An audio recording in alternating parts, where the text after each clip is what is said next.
유선 네트워크에서 우리가 그 전송 매체 중에 유선에 대해서 좀 더 자세히 공부를 해보도록 하겠습니다.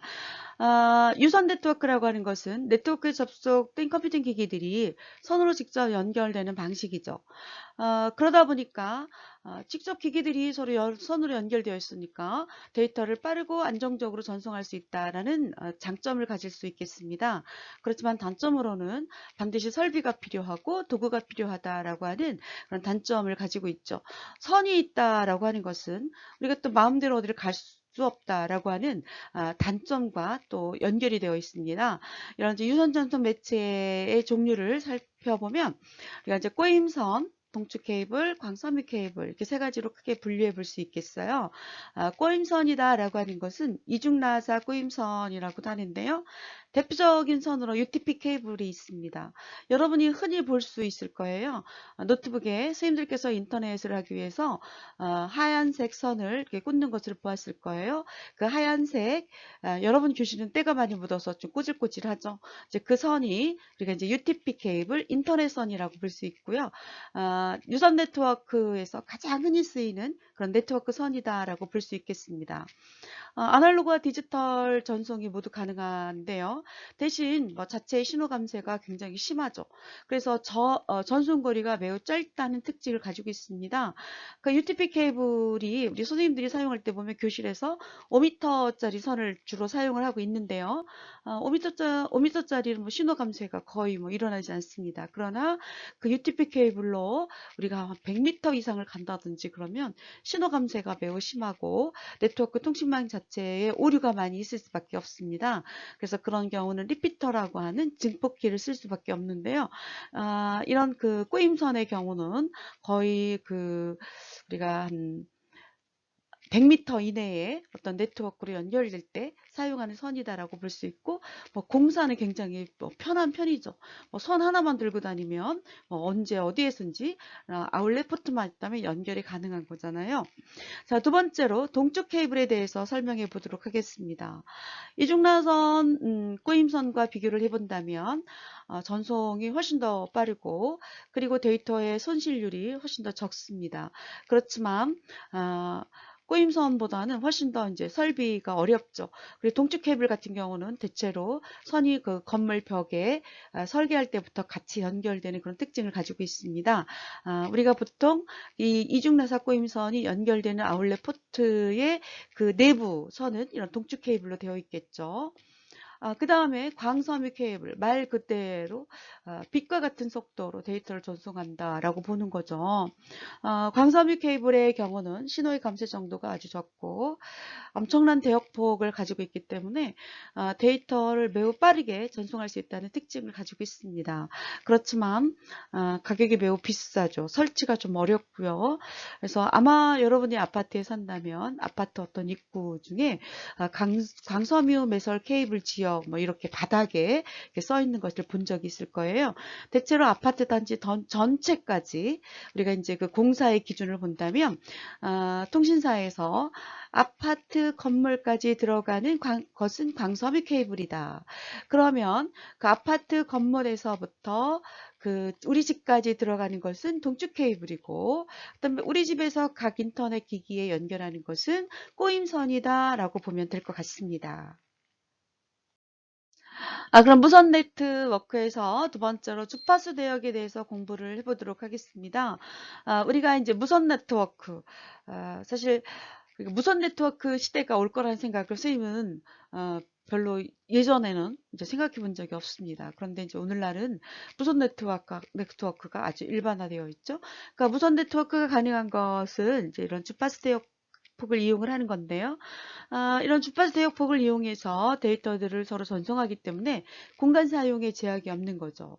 그러니까 이제 코드리스라고 하잖아요. 코드가 없어진 거죠. 그래서 어디든지 갈 수 있는 이제 그런 상황이 됐습니다. 그러니까 주파수 대역이라고 하는 것은 낮을수록 전송 속도는 느리지만 장거리 전송이 가능합니다. 품질은 좀 떨어지는 거죠. 근데 이제 높을수록 속도는 빠르나 장거리 전송이 어렵죠. 우리가 그 와이파이 AP를 설치하고 보면 하나의 그 아이디 안에 두 개의 그 주파수 대역폭이 생성되는 것을 혹시 본 적이 있을 거예요. 아니라면 우리 컴퓨터실에 그 AP를 설치했는데 AP를 설치하고 나면 두 개의 주파수 대역이 나옵니다.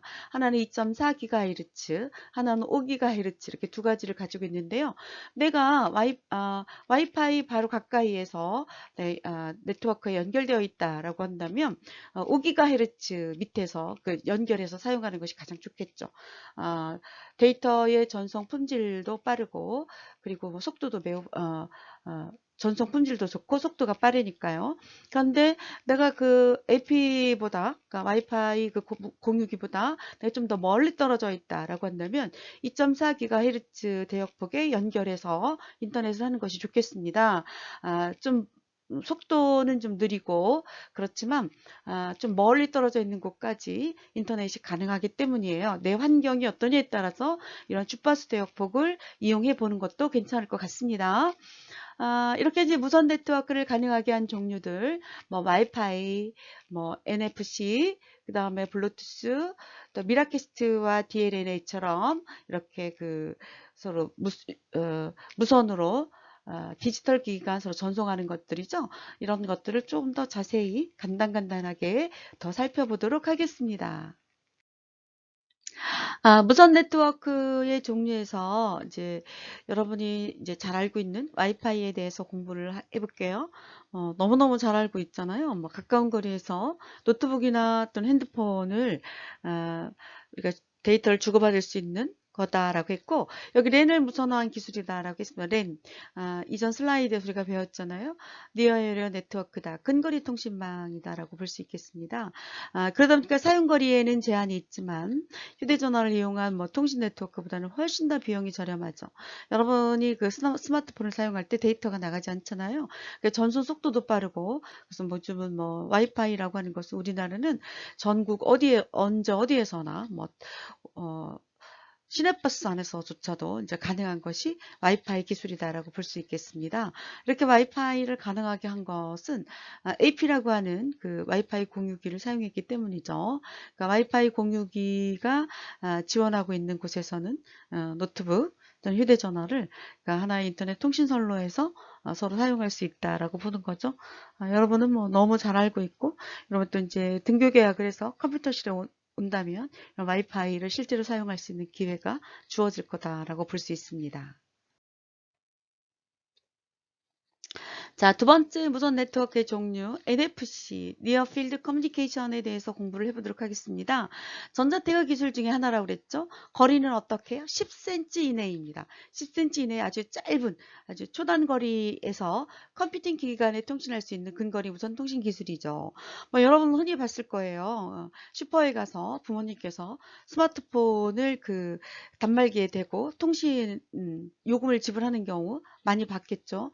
우리가 이제 로봇 같은 것을 다룬다면 여러분이 이제 등교 계약을 해서 그 우리가 이론과 그 다음에 프로그래밍 코딩을 하고 그 다음에 세 번째 주제로 이제 로봇을 활용하는 수업을 해볼 텐데요. 그때 로봇과 내 컴퓨터가 서로 통신하기 위해서 동그리를 사용하는데 그 동그리와 로봇 간의 그 통신을 할 수 하기 위해서 이 NFC 기술을 사용합니다. 사용해 보면 이게 그런 기술이었구나라고 하는 것을 금방 이해할 수 있을 거예요. 10cm 이내의 짧은 거리에서 가장 대표적인 것은 휴대전화를 이용해서 가격을 지불하는 흔히 볼 수 있는 일이잖아요. 이런 것들이 NFC 기술이다라고 보면 되겠습니다. 우리가 이제 세 번째 무선 네트워크의 종류, 블루투스에 대해서 공부를 해보도록 하겠습니다. 뭐, 블루투스도 선생님이 더 설명하지 않아도 될 정도로 여러분 잘 알고 있잖아요. 블루투스 통신이 가능한 거리는 약 이제 10m 거리입니다. 휴대전화나 노트북, 이어폰, 등이 서로 이제 연결해 보는 거죠. 여러분 이제 블루투스에서는 가장 흔히 쓰이는 것이 이제 이어폰, 무선 이어폰을 이제 예를 들 수 있을 것 같아요. 그래서 예를 들어서 우리가 NFC는 10cm 이내의 짧은 거리에서 컴퓨팅 기기 간에 통신하는 거다라고 한다면 와이파이는 반경 한 15m. 그러면 이제 실제 뭐 지름으로 본다면 30m지만 중간에 어떤 뭐 벽이라든지 이런 장애물이 없을 때를 얘기하는 거죠. 또 뭐 AP에서 멀어지면 떨어질수록 신호 감쇄가 이루어지는 거죠. 이 블루투스 같은 경우는 10m 이내의 거리다라고 볼 수 있겠습니다. 뭐 우리가 가장 많이 쓰는 것은 뭐 소위 아까 이어폰을 얘기를 들었지만 뭐 그 스피커라든지 우리가 일상적으로 이런 블루투스 기능은 많이 사용하고 있습니다. 마지막으로 무선 네트워크에서 그 디스플레이 공유 기술에 대해서 설명을 하겠습니다. 또 여러분도 많이 사용할 수 있을 것 같아요. 이 디스플레이 공유 기술이다라고 하는 것은 서로 다른 기기의 화면을 공유할 수 있는 기술인 거죠. 다시 말하면 내가 스마트폰으로 사진을 쭉 찍어 왔는데 그것을 여러 가족들이 보려고 하니까 내 작은 스마트폰으로 보기에는 이제 불편한 거죠. 그러다 보니까 우리 집에 있는 큰 텔레비전과 연결해서 볼 수 있도록 하는 것을 우리가 미러캐스트다라고 볼 수 있겠습니다. 이런 미러링 한다라고 하는 거죠. 그래서 이제 미러링을 하는 기술, 스마트폰을 가지고 할 수 있는 그 기술로는 다양한 앱들이 있는데 뭐 대표적인 것이 뭐 미러캐스트다라고 했습니다. 화면 미러링을 하는 거죠. 그 다음에 DLN에는 선생님이 다음 슬라이드에서 좀 더 자세히 설명을 해보려고 해요. 우리가 이제 디스플레이 공유 기술이라고 하는 것은 무선 네트워크 기술이 가능하다 보니까 컴퓨팅 기기 간의 화면을 서로 전송하고 주고받을 수 있는 그런 기술이다라고 볼 수 있는 거죠.